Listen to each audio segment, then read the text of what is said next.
y el otro es el alcantarillado combinado. Quiere decir que hay dos nada más, ¿no?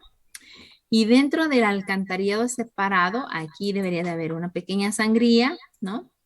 Y aquí otra que se dividen en alcantarillado sanitario o aguas negras y alcantarillado pluvial, el cual pues ya dijimos o ya comentaron que cada uno sirve expresamente para desalojar aguas residuales domésticas de algunos comercios y etc., ¿no? Y exclusivamente para desalojar las aguas provenientes de la lluvia o pluviales. Y finalmente el otro, que es el alcantarillado combinado, que va a ser aquel sistema de tuberías por el cual se desalojen tanto aguas negras como aguas pluviales. Ahora, por normatividad, este tipo de alcantarillado ya no se permite ni diseñar ni construir, ¿sí? Por cuestiones de sustentabilidad y aprovechamiento del agua, los sistemas de alcantarillado combinado no se permiten, ¿vale? Entonces nosotros vamos a trabajar un sistema separado. ¿Separado de qué? De aguas negras y separado pluvial. Entonces vamos a hacer, les dije que son 3 proyectos. Esos 3 proyectos son estos, ¿no? El alcantarillado separado sanitario y el alcantarillado separado pluvial. Y les dije, el tercero en realidad no lo vamos a terminar, solo vamos a hacer una partecita. Ese tercer proyecto es el alcantarillado pluvial y no lo hacemos o no lo terminamos justamente porque pues ya no se permite, ¿no? Solamente haremos la parte hidráulica, que sería encontrar los diámetros. ¿Por qué?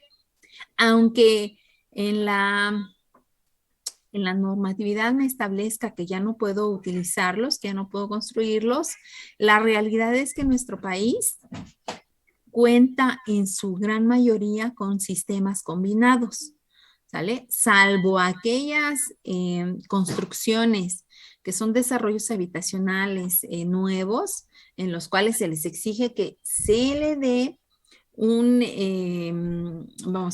aprovechamiento a las aguas de lluvia, o sea, que se capten y que se utilicen para algo. Salvo esos, no hay sistemas separados, ¿no? O sea, lo que hay en sus casas, en mi casa, en mi colonia, es un sistema combinado, en el cual van tanto aguas negras como aguas pluviales, ¿ok? Y entonces, aquí, aunque mi sistema de alcantarillado por definición me dice que es un sistema de tuberías o un conjunto de tuberías, estas tuberías tienen un nombre. Ese nombre se lo da la posición que ocupan dentro de la red, ¿no? Y entonces ahora sí, ahí vienen esos nombres. ¿Cuáles son esos nombres? Pues atarjea, subcolector, colector y emisor. Ahorita los vamos a mencionar, ¿vale? Entonces, fíjate, aquí los convencionales son estos, el separado y el combinado. Y en el separado tengo sanitario, tengo pluvial.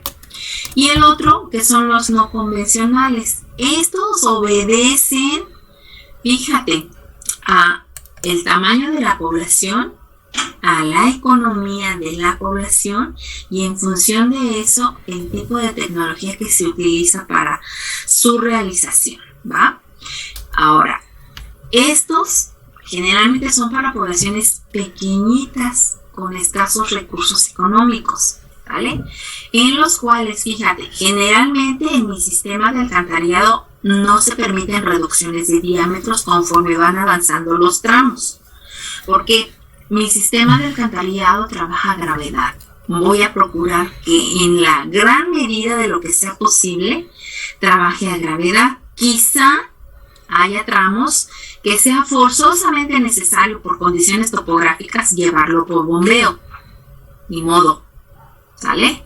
Pero voy a procurar que trabaje a gravedad.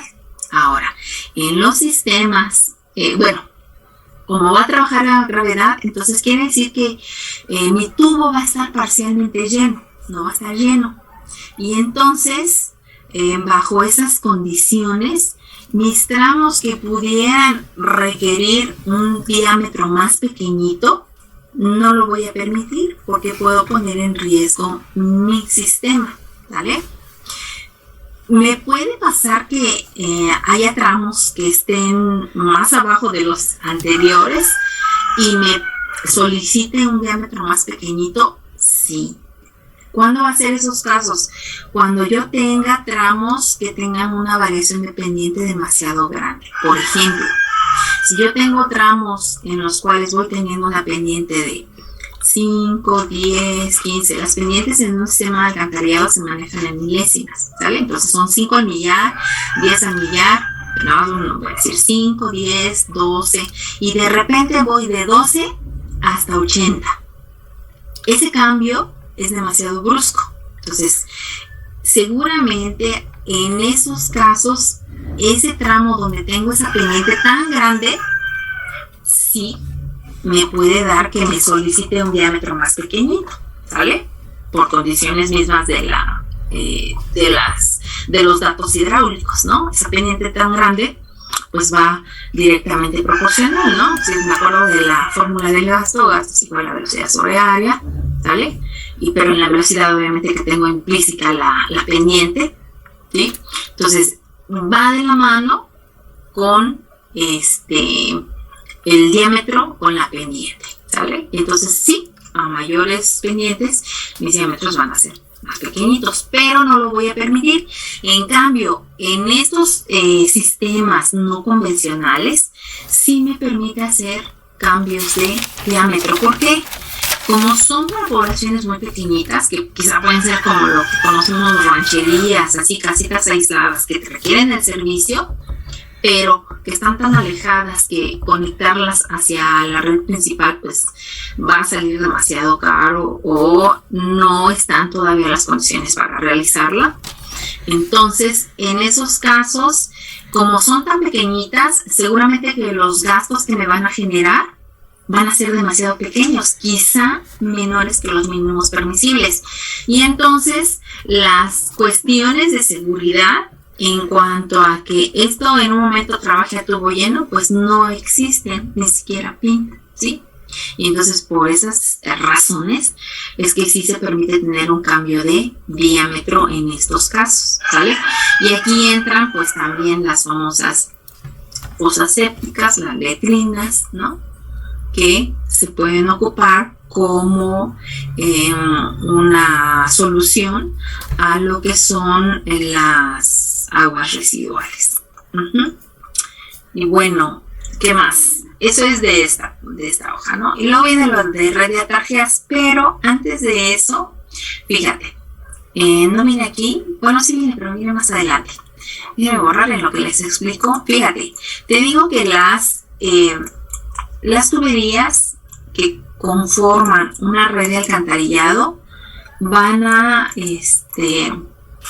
tener un nombre, y ese nombre es de acuerdo a la posición que ocupan dentro de una red de alcantarillado. Nuestro sistema de alcantarillado va a estar diseñado de tal forma que lo vamos a proponer a la mitad de las calles, es decir, que coincida con el eje de las calles, ¿sale? Y está representado por líneas continuas, no por líneas intermitentes ni simbologías como las que manejamos en agua potable. Esas no manejamos aquí, son líneas continuas con diferente grosor o que van acompañadas de otra o de otras líneas, dependiendo de qué sea, ¿no? Si es un colector o no es un colector, es una tarjeta, pero de primera instancia vamos a manejarlo como puras líneas. Entonces, fíjate, yo voy a tener en mi sistema de alcantarillado algo así como esto. Que lo preparé el grupo pasado. El elemento que forma parte de una red de alcantarillado y que es el primero dentro de la red de alcantarillado se conoce como atarjea. Es una tubería la cual presenta el diámetro mínimo dentro de la red. Ese diámetro mínimo depende de si es sanitario o si es pluvial. Si es sanitario vale 20 centímetros, si es pluvial vale 30 centímetros, ¿vale? Entonces, fíjate, me dice que la atarjea son las tuberías de diámetro mínimo dentro de la red, vale 20 si es sanitario, 30 si es pluvial, y tipo de tuberías recibe solamente aportaciones de las descargas domiciliarias. ¿Qué son las descargas domiciliarias? Pues una descarga domiciliaria va a ser la tubería que yo tengo del límite exterior de mi vivienda hacia mi red. Te digo que mis tuberías van al centro de la calle, entonces esto que tengo aquí y esto que tengo aquí y toda la retícula son tuberías, ¿sí? Y esto de aquí pues es una manzana, la cual está lotificada, ¿no? Están sus lotes, sus casas, sus viviendas y todos sus servicios. Dentro del predio tengo tubería que llega hasta el límite del predio y se conoce como albañal interior. Pero ya el que sale del límite exterior del predio y lo entrega a la red es un tubo de diámetro de 15 centímetros que se conoce como descarga domiciliaria o albañal exterior. ¿Sí? ¿Sí? Y es el que le entrega el agua a las atarjeas. ¿Vale?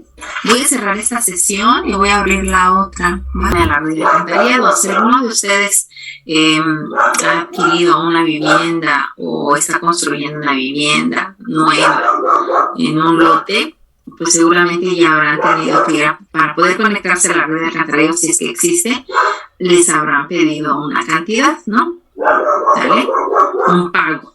¿Vale? Ese pago es el que nosotros calculamos con las descargas domiciliarias. Ahora, a los predios solamente les corresponde una descarga domiciliaria. Oiga, es que aquí yo tengo en este lote, construí un edificio y tengo 10 departamentos o 20 o 50, no sé, los que sean, ¿no?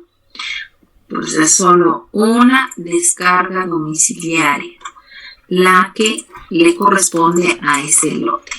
No más, no es una por cada vivienda, sino una por lote, ¿no? Entonces aquí tendré una, ¿sí?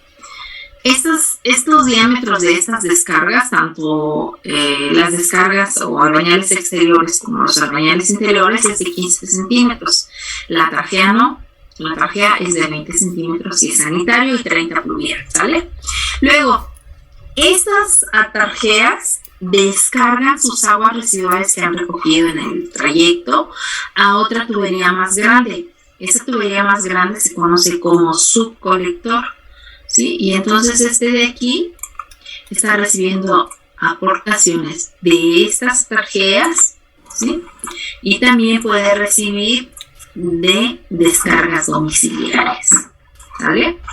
Entonces, los subcolectores son tuberías que reciben aportaciones de tarjeas, de descargas domiciliarias y además sirven como líneas auxiliares a los colectores o a la siguiente tubería, ¿no?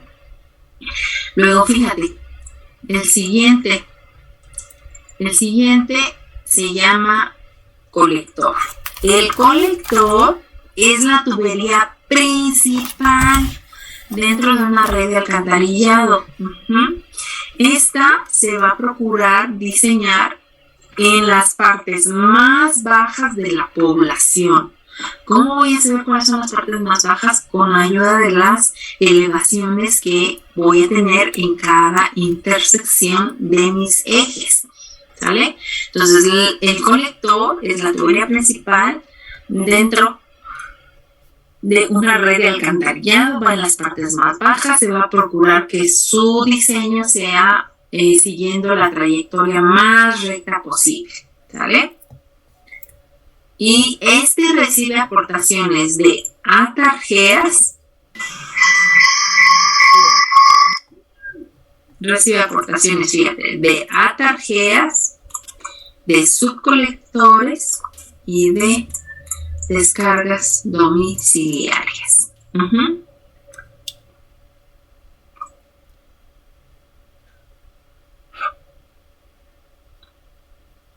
Finalmente, el emisor. El emisor, fíjate, es un conducto que puede ser abierto o cerrado. Este conducto, abierto o cerrado, puede ser un canal, ¿no? Tiene la particularidad de que va a iniciar donde termina la mancha urbana, ¿Vale? Y terminará donde inicie mi planta de tratamiento. En el caso de del sanitario, ¿no? O en el sitio de vertido, si es, por ejemplo, un pluvial, ¿sale? Dentro de un sistema sanitario y de un sistema pluvial, yo voy a tener los mismos elementos. Voy a tener atarjeas, voy a tener subcolectores, voy a tener emisor o emisores, y voy a tener también nada más que va a cambiar de nombre. Aquí en el pluvial se va a llamar interceptor, ¿sí?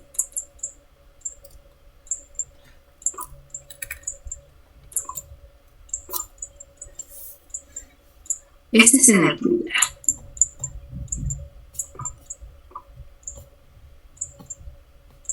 ¿Sale? Pero las características son exactamente las mismas que tiene pues, un colector. Bueno, las partes más bajas se procura que reciba aportaciones tanto de atarjeas como, de subcolectores, ¿no? Ahora fíjate, puedo yo tener en mi red uno o varios colectores, uno o varios emisores, ¿eh? No solamente es uno, un subcolector, un colector, no, pueden ser varios. Siempre lo que me va a regir es mi topografía. Entonces, fíjate. Ahora sí. Aquí, si te das cuenta, tengo... Ay, ¿por qué lo boté? Es para que no se pierda. Y yo sí. No, quería darle zoom, en realidad. Fíjate, aquí tengo simbología ya. Tengo unos circulitos, ¿no? Que me representan los pozos de visita. Los pozos de visita se conocen como estructuras conexas. Estas estructuras conexas van a ser varias, pero la principal o la primera va a ser los pozos de visita. Estos pozos de visita tienen una forma como si fueran un cono truncado, ¿sí? Pueden ser elaboradas o prefabricadas. Elaboradas generalmente con tabique o tabicón, y pues también pueden ser de concreto armado o pueden ser elementos ya prefabricados que nada más se montan y bueno, se cortan a la altura que se requieren, se le hacen las perforaciones para los pozos, para las uniones de las tuberías y ya, listo, ¿no? ¿Para qué me sirven estos circulitos o estos pozos de visita? Me van a servir para poder hacer cambios de dirección. ¿De qué? Pues de la tubería. Recuerda, aquí las tuberías que manejamos son rígidas, no son tuberías flexibles. Entonces, yo no puedo dar un cambio de dirección con un codo, ni tampoco puedo meter una pieza especial que me permita hacer ese cambio de dirección. Entonces, el pozo de visita me permite hacer el cambio de dirección, ¿sale? Para eso me sirve. Entonces, estos pozos de visita, además de servirme para permitir cambios de dirección, me van a servir para poder ventilar, ¿qué? Pues todo lo que se produce de la descomposición de la materia orgánica que está presente en las aguas residuales. ¿Qué van las aguas residuales? Pues ya dijimos, ¿no? Excrementos, orines, etc., restos de comida. Todo eso es un caldo de cultivo para las bacterias que entran en proceso aerobio y en proceso anaerobio. En proceso aerobio me generan una descomposición de nutrientes, pero en anaerobio, pues ni modo, ahí sí entra la presencia de gases, o sea, desprendimiento de gases, pero esos gases pues no son tan amigables, ¿no? Fueran gases inodoros, pues no hay problema, pero son gases que son corrosivos, que tienen un olor bastante particular. Ya lo habrán ustedes quizá tenido la fortuna o desfortuna de pasar por algún pozo. Es más, ahí enfrente de la escuela, atraviesas para ya sea bajarte del trole o del pecero, atraviesas y pasa, o el camión se para justamente en el pozo de visita y huele, pero sí, qué barbaridad, ¿no? ¿Sí o no? Esos gases son corrosivos. Quizá para nosotros son irritantes, pero para las tuberías, en su gran mayoría, son corrosivos. Entonces, la distancia que debe de haber entre pozo y pozo obedece al diámetro que tiene mi tubería, ¿sale? Pero se manejan distancias mínimas entre pozo y pozo. Ahora, esa distancia va a depender básicamente del equipo de mantenimiento con el que yo cuente, ¿va? Y va a depender del estado donde yo esté trabajando. No es lo mismo o no es la misma separación, por ejemplo, que se maneja aquí en la Ciudad de México, que se maneja en la Ciudad de Querétaro, que se maneja en Chihuahua, que se maneja.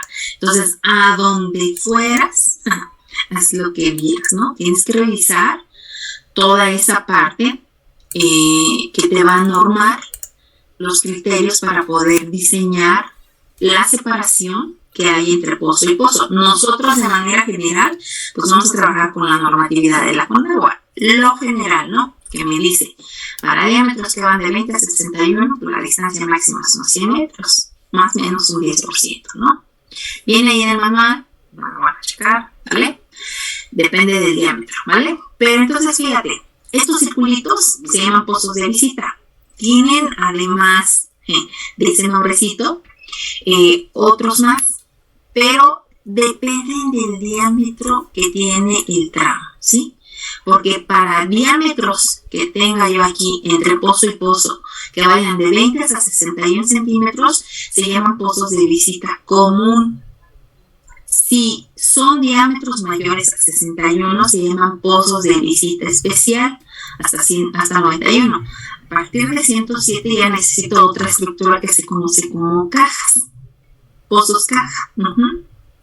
Y de acuerdo a la deflexión que tienen estos cambios de tubería, voy a necesitar también estructuras especiales. Les digo, no tengo codos, no son flexibles mis tuberías, y entonces la única forma pues son estas estructuras que se colocan en las intersecciones. Ahora, los pozos de visita van a ir siempre en todos los cruceros. ¿A qué le voy a llamar un crucero?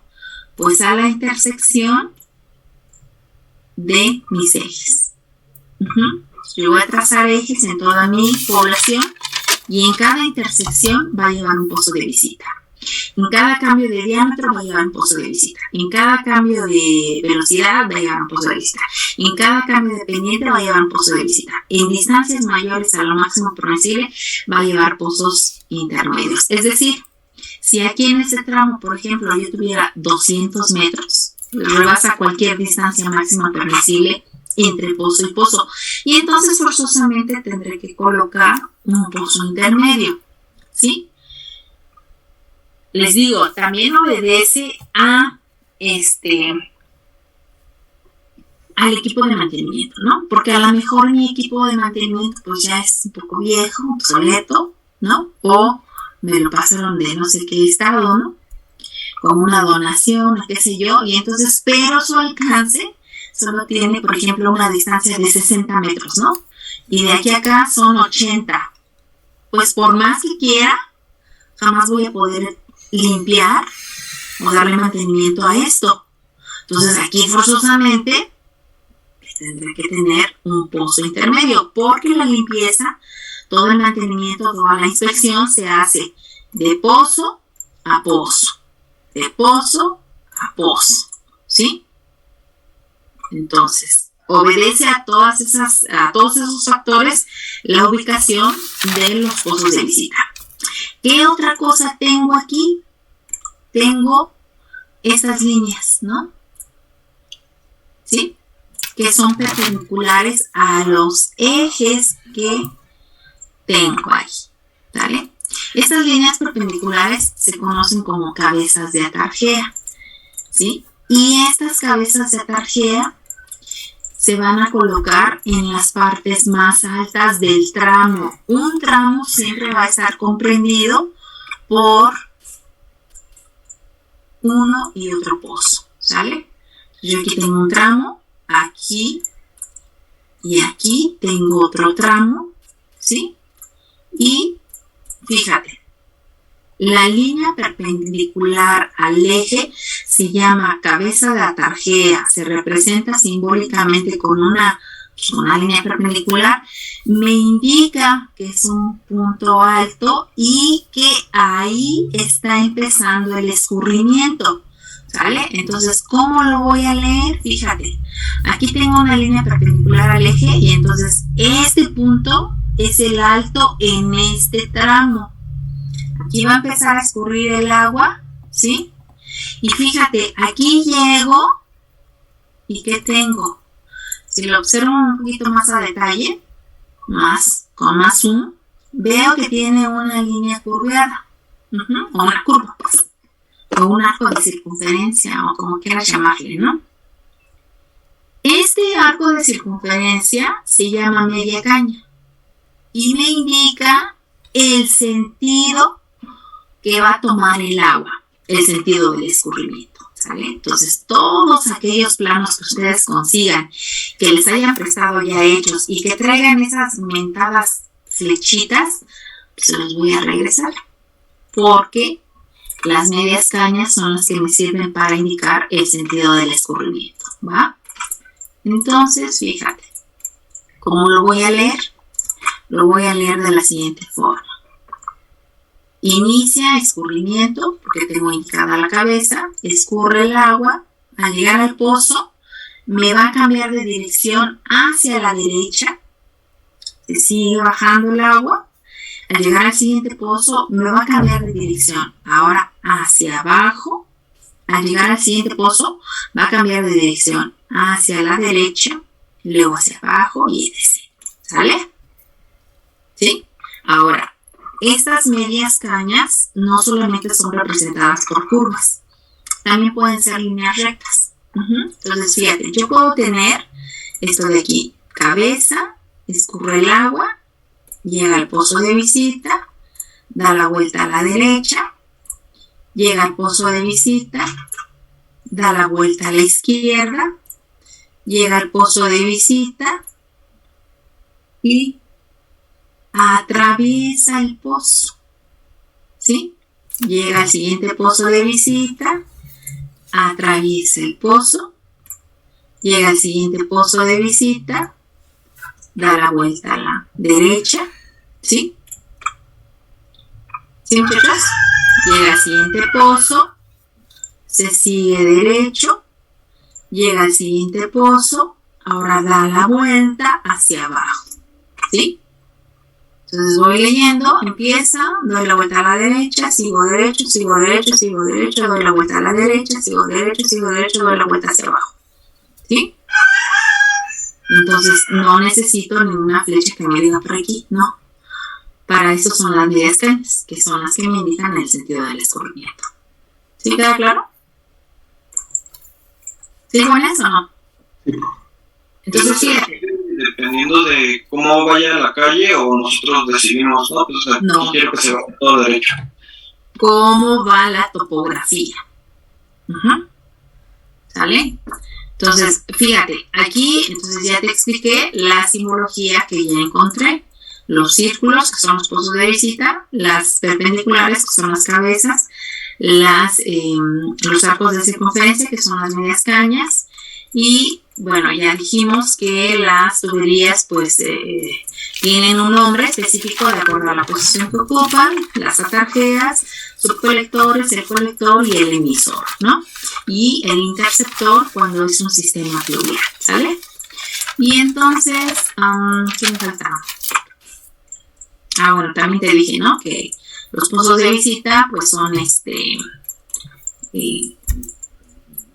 son clasificados, ¿no? De acuerdo al diámetro de conexión que hay entre pozo y pozo.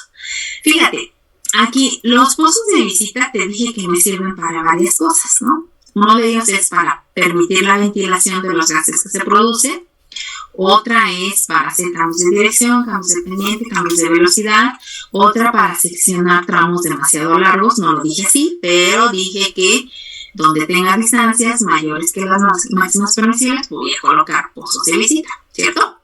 Vale, entonces, además de eso, me sirven para permitir el paso de una persona que baje a inspeccionar o que baje a colocar el equipo para darle mantenimiento a la red de alcantarillado. Entonces, ese pozo de visita deberá de estar en condiciones que me permitan que sea seguro la introducción del individuo al pozo de visita. Entonces, debe de contar con una escalera marina, ¿verdad? El nivel de piso terminado no debe ser resbaloso. Debo de garantizar que al fondo del pozo de visita yo tenga justamente mi media caña. Si me acuerdo de mis clases de canales, de tuberías y canales, pues me enseñaron ahí que hay diferentes tipos de canales, rectangulares, trapeziales, angulares, etc. y medias cañas, ¿no?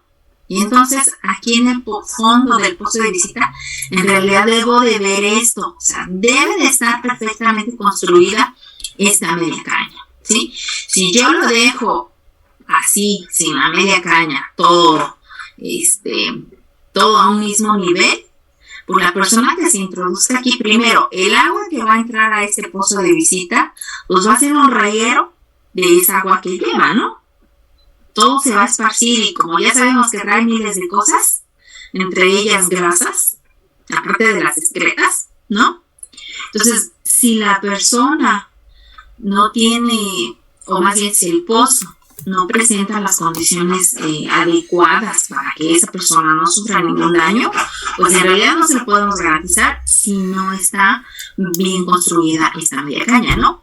Se puede resbalar con todo lo que haya ahí. En el fondo del pozo de visita. Entonces, sí hay que tener cuidado con esta parte, ¿no? Recuerda, todo en esta vida, no sé si se paga o no sé, pero tiene que ver con, pues todo lo que hagamos, todo se nos va a regresar, ¿vale? Entonces, recuerda cuál es la visión, el objetivo de ser un ingeniero civil. ¿A quién sirves? Pues a la sociedad, ¿no? Y tú eres parte de la sociedad. Entonces, haz las cosas bien, como deben de ser, para evitar cualquier daño, sea o no sea de tu familia, ¿no? Finalmente todos vivimos, coexistimos en esta ciudad, en este país, en este mundo, en este planeta, en este sistema solar, y en algún momento nos va a llegar, ¿no? Recuerda, todo es un ir y venir de nuestras acciones, ¿no? Entonces, esta parte de los pozos de visita, pues sí, además de cuidar esos factores o ¿cómo se llaman?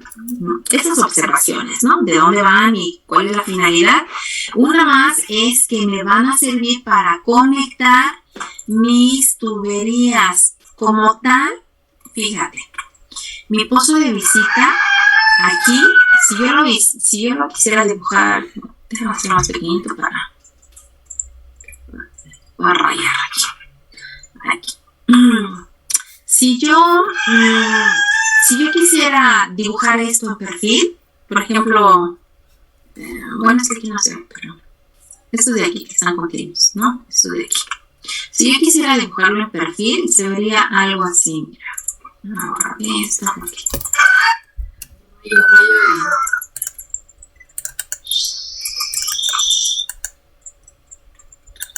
Bueno, no les he visto muchas tablas, de hecho, sobre las tuberías. Entonces, lo que me interesa a mí en realidad es saber que ustedes observen los diferentes materiales que se manejan para las tuberías que se ocupan en los sistemas de alcantarillado, los diámetros que se manejan y las pruebas a las que se someten esas tuberías, ¿no? Como hermeticidad, resistencia al aplastamiento, permeabilidad, que son lo que van a hacer ustedes si en algún momento están en campo y trabajando con este tipo de obra, ¿no? Que es lo que tienen que estar verificando, ¿sale? Entonces, fíjate, el otro punto es permitir la conexión de las tuberías en los pozos de visita, pero como tal, pues no voy a hacer coincidir una tubería con la otra, porque esto más o menos lo voy a decir. Tengo el pozo de visita, tengo sus paredes, tengo un tubo que entra, ¿sale? Tengo la base por el cual corre el canalito, y tengo la salida del otro tubo, ¿sale? Tengo esto de aquí con el pozo, y lo de aquí es lo que intenté dibujar abajo, ¿no? ¿Vale? Esos dos tramos con el pozo, ¿vale? El tubo que entra y el tubo que sale. Pero fíjate, si yo le hiciera un corte a mi tubería, yo vería algo así. Yo vería algo así, fíjate. Vería un espesor que está dado por el diámetro interior y el diámetro exterior del tubo, ¿cierto? Y dependiendo del diámetro, pues es este espesor. Pero aquí lo que me interesa es lo siguiente, las partes internas del tubo. Esas partes internas tienen un nombre. La parte interna superior, esta de aquí, se conoce como, ¿alguien sabe? ¿No? Clave. El centro es nuestro eje y la parte interna inferior se conoce como plantilla. Esa plantilla o nivel de rasante o nivel de arrastre, así lo pueden encontrar, se va a conectar, o a eso es lo que llamamos conexión, ¿sí? Yo en planta debo de saber qué elevación tiene mi nivel de plantilla del tubo que está entrando y qué nivel de plantilla tiene el tubo que está saliendo. Pero ahora fíjate, esas tres partes del tubo yo puedo hacerlas coincidir. Si mis diámetros del que entra con el que sale son iguales, ya la hice, ¿no? Arriba, abajo, en medio, es el mismo, porque es el mismo diámetro. Pero si de un diámetro de 20 paso a uno de 30, pues ya tengo una variación, ya es un diámetro más grande, y entonces dependiendo de dónde lo conecte, es esa diferencia de los valores que yo tendré aquí en mi plantilla de entrada y mi plantilla de salida, ¿sí? Esa elevación de plantilla obedece al tipo de conexión, pero hay diferentes tipos de conexión. Esos diferentes tipos de conexión tienen ventajas y desventajas. La más conveniente hidráulicamente, porque no hay una variación de velocidad ni de pendiente, es la conexión de plantilla con plantilla, es decir, que esta plantilla coincida con esta, entrada y salida coincidan, aunque el diámetro sea diferente. Si por ejemplo este diámetro que entra es de 20 y este que sale es de 30, pues resulta que como es más grande, pues entonces mi nivel de clave va a estar por acá, ¿no? Porque es más grande este diámetro que este de acá atrás. Pero constructivamente y operativamente la conexión más adecuada no es plantilla con plantilla, y es la que usualmente se ocupa, es clave con clave. Entonces quiere decir que este valor y este de aquí deberán de ser el mismo, pero al tener una variación de diámetro, pues ahora la plantilla va a quedar aquí abajo, ¿sí? Y entonces yo lo que necesito como información en mis planos ejecutivos son los niveles de plantilla, o sea, esos niveles de arrastre. Y entonces aquí voy a tener un valor de elevación de plantilla que va a ser de salida, y voy a tener otro valor de elevación de plantilla que va a ser de entrada. Entonces, cuando empezamos a ver el cálculo, pues es lo que vamos a ver. Pero quería explicarlo porque estamos con lo de los pozos de visita, ¿no? Y esa parte de que me permite hacer las conexiones de los tramos o de los tubos que entran y que salen, pues obedece justamente a qué tipo de conexión es la que se va a utilizar en cada pozo, ¿sale? Entonces, esto, ¿y qué más? Y bueno, ya vimos toda la simbología que hay en el planito, y ahora sí, entonces vamos a ver, de acuerdo a lo que acabamos de comentar, ahora sí, qué configuraciones son las que se me presentan, ¿vale? Y fíjate, estas configuraciones, siempre lo primero que voy a configurar o a diseñar va a ser mi tubería principal. Entonces aquí en el manual primero presenta las atrajeas y después la tubería principal. Pero lo vamos a hacer al revés, es al revés, ¿no? Entonces aquí, fíjate, aquí está. Es el 1.2 y es colectores e interceptores. Dijimos que el colector es la tubería principal en un sanitario e interceptores en el pluvial, ¿no? Y entonces aquí, fíjate, los modelos de configuración. El primer modelo, o más bien la parte general de esta cuestión dice, se debe seguir un modelo de configuración en el trazo de colectores, interceptores y emisores. Este y este son lo mismo, ¿vale? Entonces solamente sería colector y emisor, el cual depende fundamentalmente de qué, de la topografía predominante, el trazo de las calles, el o sitios de vertido, disponibilidad de terreno para ubicarla o plantas de tratamiento, ¿sale? Entonces aquí, ¿con qué me voy a ir? Con el tamaño de sus poblaciones nos vamos a fijar más en la parte de la topografía, ¿sí? Voy a ir buscando por dónde escurre de manera más eficiente esas aguas residuales. Y entonces empieza, el primer modelo que tengo es el modelo perpendicular. Este modelo perpendicular me dice que es para una comunidad paralela a una corriente, ¿vale? Con una suave pendiente, ¿sale? Y me dice que se realiza colocando las tuberías perpendiculares a la corriente. Bueno, no me dice mucho el nombre, ¿verdad? Ve la ilustración 1.4. Además, debe analizarse la conveniencia de conectar colectores a un interceptor paralelo a la corriente para tener el menor número de descargas. Y entonces, fíjate aquí, en el esquemita, vamos a ver, dice que es una población que está paralela a un cuerpo de agua, a una corriente, ¿no? Nos dice, ¿vale? Entonces, aquí está la corriente, esta está, y siempre el colector, fíjate, la corriente es un escurrimiento, entonces siempre está pues, en las partes más bajas, por eso escurre, ¿no? Entonces ahí justamente va a ir nuestro colector, va a ir paralelo a la corriente, pero las tuberías que le van a entregar agua a él van a ir de forma perpendicular, de tal forma que yo voy a tener este subcolector, este subcolector, este subcolector, este subcolector, este subcolector.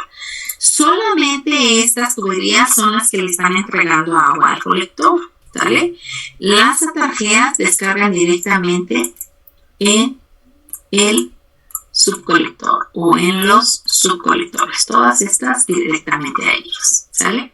Y estos posteriormente al colector. Ahora, ¿me dará este tipo de trazo? No lo sé. ¿U otro tipo de los que vamos a ver? No lo sé. Va a depender de su topografía. No se espanten si no les da un tipo de esto, ¿no? Igual les da una cosa medio combinada, ¿no? Puede ser. Siguiente, fíjate. Modelo perpendicular. Siguiente es modelo radial. El modelo radial dice, las aguas fluyen en forma radial mediante colectores hacia afuera de la localidad. Ups. Me repitió lo mismo, ¿no? Pero fíjate, si yo observo este dibujito, ¿a qué se parece? ¿Qué me imagino que es? ¿Un cerro? Un cerro, un montículo, ¿no? Una montañita, ¿va? Y entonces aquí, fíjate, la parte más alta de donde va a iniciar mis escurrimientos va a ser sobre esta curva, ¿cierto? ¿Hacia dónde van a ir? Aquí, fíjate, tengo la presencia de uno y de otro colector. La presencia de uno y de otro emisor. ¿Sale? ¿Puedo tener uno o varios? Pues sí. Incluso puede ser que no coincidan en la misma salida, ¿no? Que a lo mejor forzosamente tenga que tener otra salida. U otra.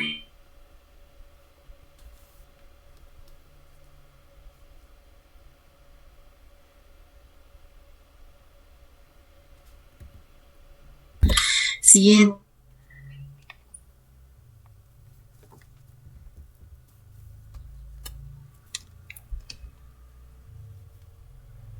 Pues son paralelas, ¿no? ¿A qué se refiere con eso de pendientes suaves? Creo que ya lo comenté, ¿no? Hace rato.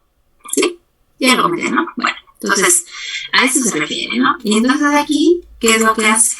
Pues dibujar, si observo las curvas, los valores, veo que esta es la parte más baja, como este eje está todavía más abajo que este, entonces por aquí viene el colector, ¿no? Que es la parte más baja de toda mi población. No es este nada más, que sería el punto más bajo quizá, sino las partes más bajas.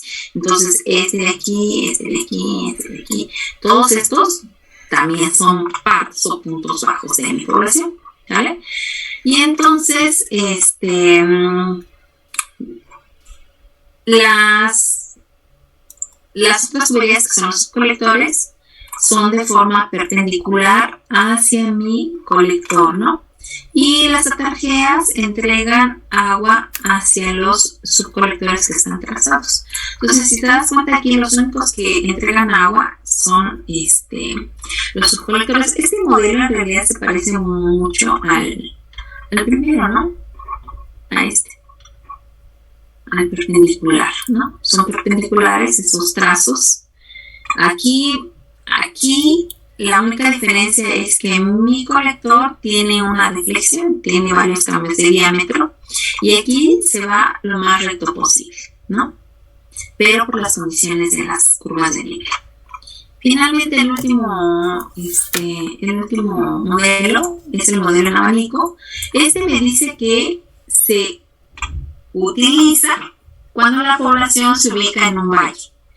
Se pueden utilizar las líneas convergentes. Bajo la sesión, voy a abrir la otra.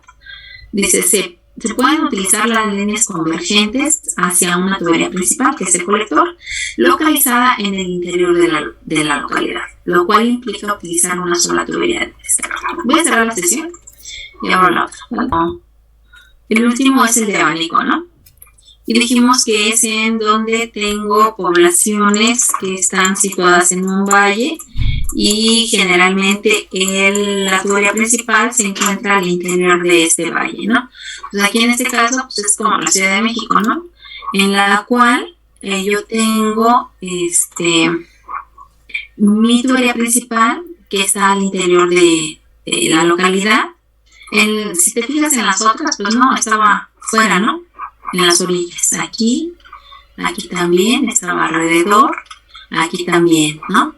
Pero en el abanico, no, en el abanico está al interior y sus bracitos, que serían los subcolectores, son estos, y así como que, híjole, con mucha imaginación, puedo, si yo envuelvo todo esto, fíjate, me da algo así como lo que me dice el nombre, ¿no?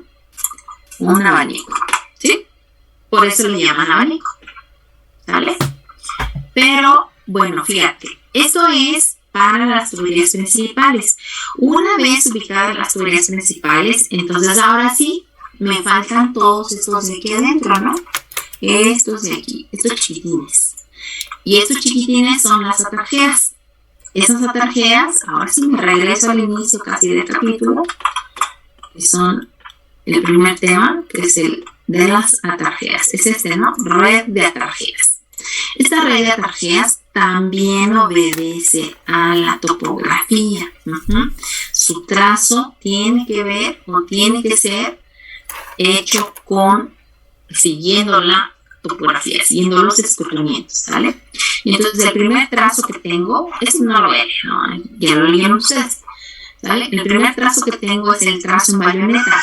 Este trazo me dice que inicia en una cabeza de atarjea y se va desarrollando de tal forma que me va haciendo como una escalera o en zigzag, ¿no? Tiene ventajas y desventajas. ¿Cuáles son? La primera, me permite reducir el número de cabezas de atarjea, permite un mayor desarrollo de las mismas, ¿vale?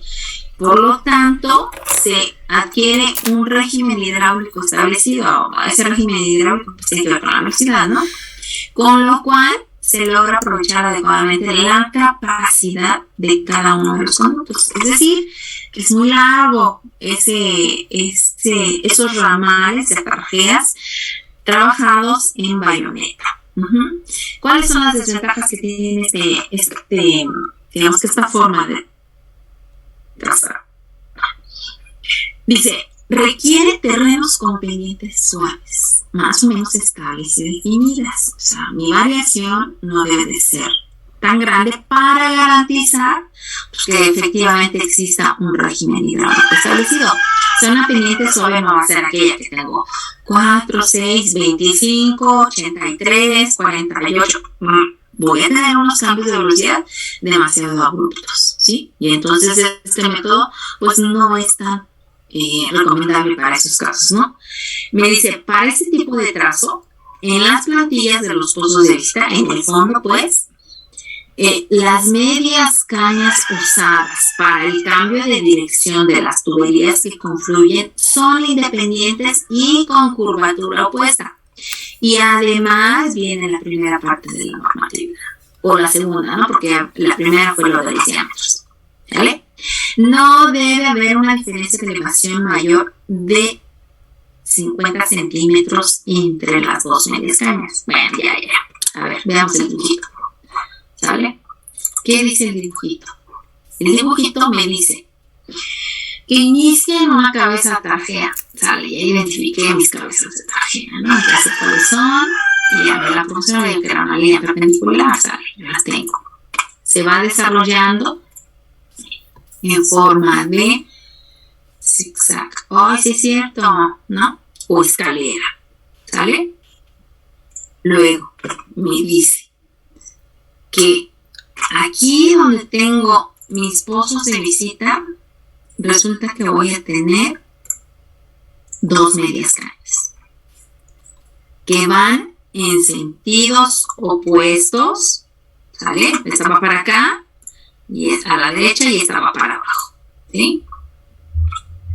Y además que en el fondo del pozo de visita pues voy a tener dos valores de elevaciones. Entonces yo aquí voy a tener una elevación de plantilla que va a corresponder para esta media caña y otra elevación de plantilla que va a corresponder para esta otra media caña. Son independientes, son en sentidos contrarios y debo de calcular a cada una su elevación de plantilla. Y me dice además que entre este valor y este valor no puede haber más de medio metro, ¿no? Entonces quiere decir que, por ejemplo, yo aquí puedo tener 82, ¿no? Y ese de aquí, para que cumpla con la especificación, puede estar, por ejemplo, como máximo a 80.5 o a 79.5, ¿no? Que serían los dos extremos, ¿sale? Cualquiera de estos dos valores está bien. Puede estar a la misma. Ay, no es cierto. Bueno, este es 80, ¿no? Para que se cumpla. ¿Sí? Este es 80, ¿vale? Entonces, fíjate. Para que cumpla con lo que me está pidiendo, pues puede estar entre estos dos rangos. Puede estar a la misma elevación, a 80, ¿sí? Porque me dice que como máximo son 50 centímetros, ¿no? Lo que sí no puede estar es que esta, por ejemplo, esté en, no sé, por ejemplo, en 81 o en 79, ¿no?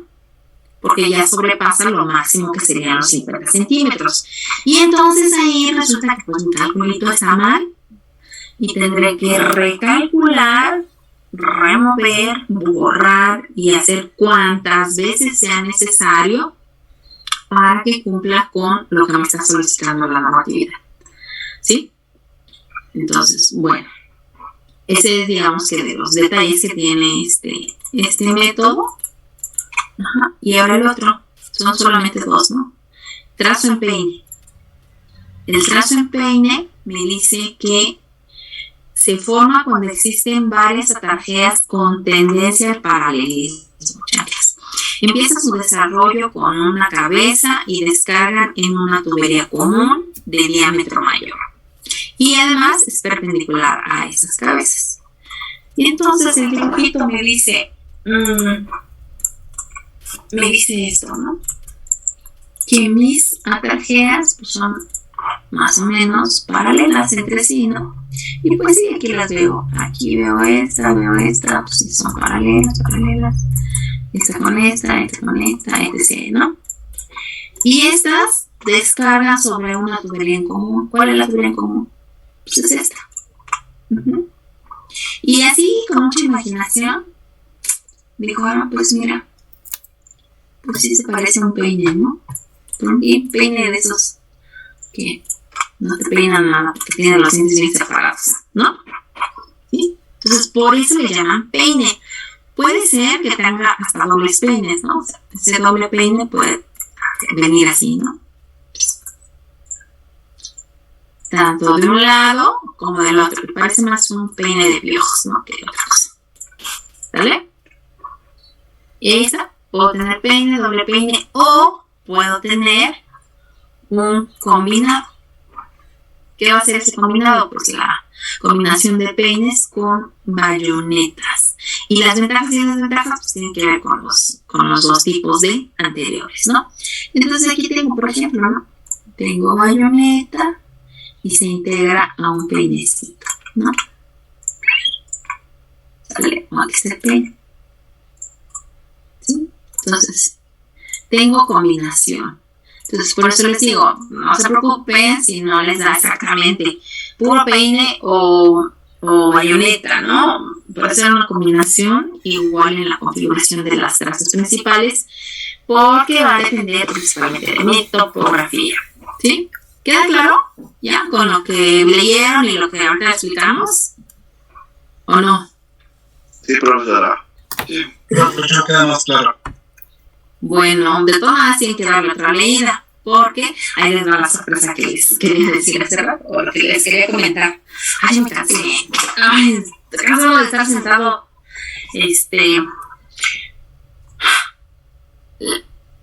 El martes les voy a hacer una evaluación, ¿vale? Entonces, va a ser de esto y va a ser de lo que van a hacer de tarea, ¿no? Entonces, de tarea les estoy diciendo todo esto de la unidad 1. Ahorita en realidad solo leí las partes, digamos que principales, ¿no? Pero tienen que darle una lectura a todo. Porque me van a trabajar ahora esta unidad, la unidad 2. Componentes de un sistema de alcantarillado. Hace rato ya les mencioné sobre la tarjea, que son todas tuberías, la tarjea, colector, etc., ¿no?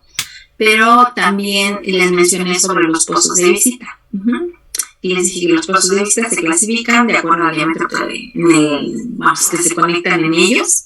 Son pozos de visita común, pozos de visita especial, pozos caja, pero además, fíjate, nos falta una estructura que se conoce como caídas. Las caídas son, hagan de cuenta que pozos de visita, pero estas tienen una finalidad, que se van a usar donde yo tenga terrenos con pendientes muy grandes. Y bueno, ¿qué rayos es una pendiente grande en un sistema de alcantarillado, no? Pues va a ser llamada pendiente grande aquella que rebase la velocidad máxima permisible. Ups, me quedé igual porque ¿cuánto vale la velocidad máxima? Bueno, la velocidad máxima depende del material del tubo, que es lo que viene aquí, pero así, en resumidas cuentas. La velocidad máxima para todas las tuberías es de 5 metros por segundo. La mínima bueno, no es cierto, no es cierto, soy una mentirosa. 5 para polietileno de alta densidad, para PVC, para asbesto cemento, para acero, ¿vale? Y 3.5 para concreto reforzado y 3 para concreto simple. Ajá. La que sí es la misma para todos es 0.3, que es para la mínima permisible para todos los materiales. Uh-huh. Entonces, 3, 5 y 5, ¿vale? Entonces, fíjate, la pendiente máxima que vamos a estar trabajando va a ser en un sistema sanitario para un diámetro mínimo, va a ser de 83 milésimas, 83 al millar, y la mínima va a ser de 4 milésimas, ¿sale? Entonces quiere decir que en todos los tramos donde yo tenga una pendiente de 0 o una pendiente menor que la mínima permisible, pues no podré trabajar con esos valores, sino con los mínimos permisibles, que será de 4.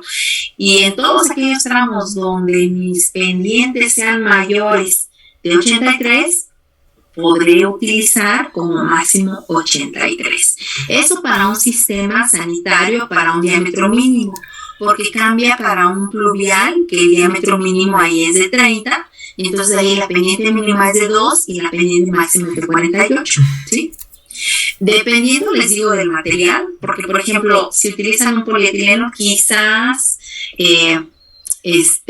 la velocidad máxima no sea 48, a lo mejor les permite utilizar 52, 53 o 50, ¿no? Porque el coeficiente de rugosidad pues es diferente, ¿sí? Entonces me da una holgura, pero en general esos son los valores, ¿no? Entonces sobre esos son los que voy a trabajar y ya de ahí estaré jugando, o bueno, no jugando, sino ahí proponiendo, ¿no?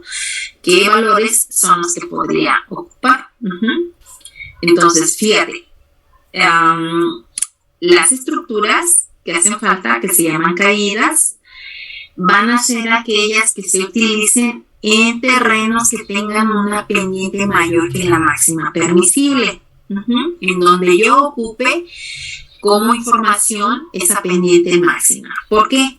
Porque me sirve para absorber esas grandes variaciones de pendiente, esos cambios de velocidad tan grandes, ¿sí?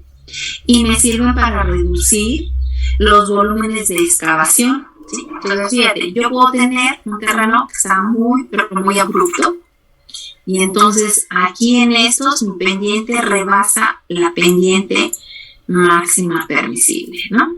En todos estos. Y entonces yo vengo bien contento diseñando, y resulta que al llegar aquí, todo lo de acá pues está planito o está suavecito, ¿no? Y entonces llego aquí y resulta, pues aquí que tengo que usar, tengo que utilizar una estructura que me permita batir esa velocidad. Y entonces hagan de cuenta como si fueran las cajas rompedoras de presión en agua potable. Aquí construyo una caja en la cual el tubo que viene aquí va a descargar sobre el pozo, y el pozo va a descargar sobre esta caja, la cual me va a permitir ahorrarme excavación y garantizar que toda mi estructura, o más bien mi infraestructura, no sufra daños porque la velocidad máxima permisible fue rebasada. Entonces, este límite de pendiente, de trabajar con la máxima, me va a garantizar que mis velocidades pues estén dentro de lo máximo. Y entonces estas cajas, dependiendo del diámetro que yo tenga aquí, ¿sí? Estos diámetros que se manejan son las alturas de caída, porque esa altura, dices, ay, necesito bajar 10 metros aquí, le bajo 10 metros, no, imagínate, le das en la torre, ¿no? Con la pura caída, ¿no? El esfuerzo que se genera sobre las paredes de la caja. Es una caja de concreto, ¿sí? Entonces, de acuerdo a los diámetros son las alturas, pero la altura máxima de caída son 2 metros, ¿sí? Y entonces son para diámetros pequeñitos, de 20 a 25 centímetros, con 20-25 centímetros yo puedo ocupar una estructura que me permita absorber 2 metros. Quizá en este tramo yo necesite absorber 10 metros y mi diámetro que tengo ahí es de 20 centímetros, ¿sale? Y entonces aquí, pues seguramente voy a utilizar una y luego el otro, ¿no?